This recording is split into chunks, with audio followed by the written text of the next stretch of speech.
gaynde yi dañoo am gët yu xarañ naaj bu tàng jër sax du leen def dara te bu lëndëmee seen gis day gën bu nit ñi juróom benn yoon.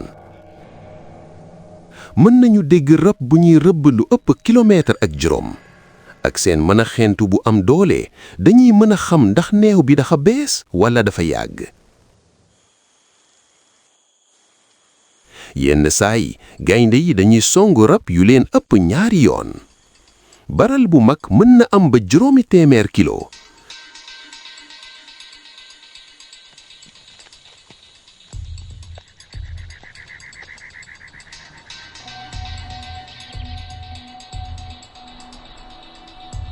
benn dëgg tànkam rekk mën na yàq sikkimu gaynde gi.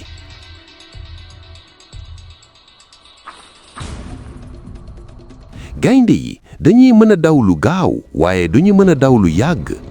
mën nañu daw ba 7 kilomètre ci benn waxtu waaye ngir ay seconde yu tuuti rekk.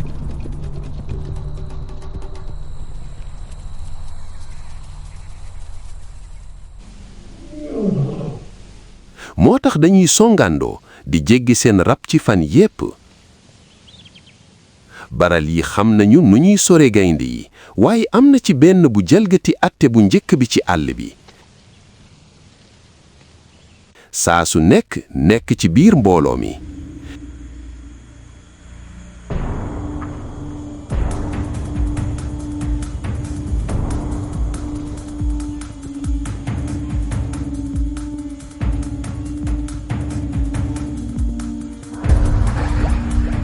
gaynde gi dafa tànn ñi ñuy songee yu siiw li dafay dëgg fi muy noyyee.